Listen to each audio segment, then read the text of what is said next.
ساری مسلم امہ کو مبارک ہو۔ اقوام متحدہ میں پاکستان کی طرف سے پیش کی گئی اسلاموفوبیا کے خلاف قرارداد منظور کر لی گئی۔ 15 مارچ کو اسلاموفوبیا کا عالمی دن قرار دے دیا گیا۔ ممکن ہے آپ میں سے کچھ لوگ اس بات کو معمولی سمجھے، اس لیے یاد دلاتا چلوں کہ اسی اقوام متحدہ کے ہوتے ہوئے، اسی OIC کے ہوتے ہوئے کئی سالوں سے مغرب میں دین اسلام کی توہین کھلے عام کی جاتی تھی اور اسے فریڈم آف سپیچ یعنی آزادی رائے کا نام دے دیا جاتا تھا۔ کبھی کہیں پر قرآن پاک جلا دیا جاتا، کہیں سرور کائنات محمد صلی اللہ علیہ وآلہ وسلم کی توہین کی جاتی، تو کبھی مسلمانوں کو دہشت گرد کہا جاتا تھا۔ دنیا یوں ہی چلتی رہی، مسلمانوں کی زندگی مغربی ممالک میں تکلیف دہ ہوتی جا رہی تھی، مگر پھر اقوام متحدہ میں اللہ نے اسلام کا ایک ایسا شیر بھیجا جس نے ان کی ہی زبان میں اس جذبے سے پوری مسلم امہ کا مقدمہ لڑا، اسلاموفوبیا میں مبتلا یورپ اور امریکی ریاستوں کے باشندوں تک پیغام پہنچایا کہ اسلام کے خلاف تمام تر پروپیگنڈا جھوٹ پر مبنی ہے، اسلام امن کا دین ہے، ہمیں اپنے نبی پاک صلی اللہ علیہ وآلہ وسلم سے اپنی جان سے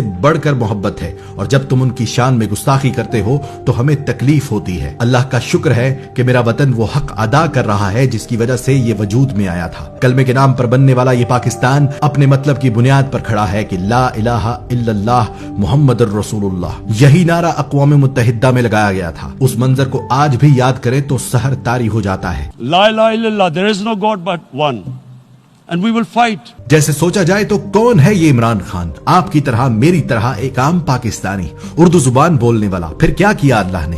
اللہ نے اسے مغرب بھیجا۔ پھر کیا ہوا؟ پھر وہ ان میں رہ کر ان کی زبان سیکھ کر ان کی رگ رگ سے واقفیت حاصل کر گیا۔ پھر کیا ہوا؟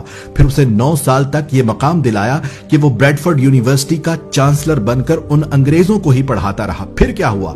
پھر اسے وطن واپس بھیجا، اسے ہمت دی، بار بار ہار کر بھی وہ لڑتا رہا۔ پھر کیا ہوا؟ پھر وہ دن آ گیا، وہ اس اقوام متحدہ تک جانے کے قابل بن گیا، یعنی وہ اس ملک کا وزیر اعظم بن گیا۔ پھر ہم سب نے دیکھا کہ جو ہی اسلام کا شیر دھاڑ کر اقوام متحدہ سے نکلا، پوری مسلم امہ نے اس کا استقبال کیا۔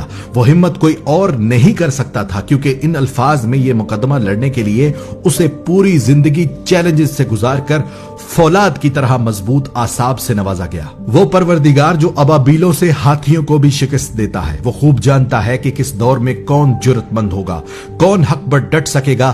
بے شک اس کی مرضی کے بغیر ایک پتا بھی نہیں ہل سکتا۔ ہر بر اعظم میں اسلاموفوبیا کی آواز اٹھانے والے عمران خان کی وجہ سے پہلے امریکہ کی اسمبلی میں یہ قانون پاس ہوا کہ آزادی رائے کی آڑ میں توہین اسلام جرم تصور ہوگا۔ پھر روس کے صدر پیوٹن نے پورے روس میں یہی آواز بلند کر دی کہ اسلام کی توہین جرم تصور ہوگا۔ پھر آہستہ آہستہ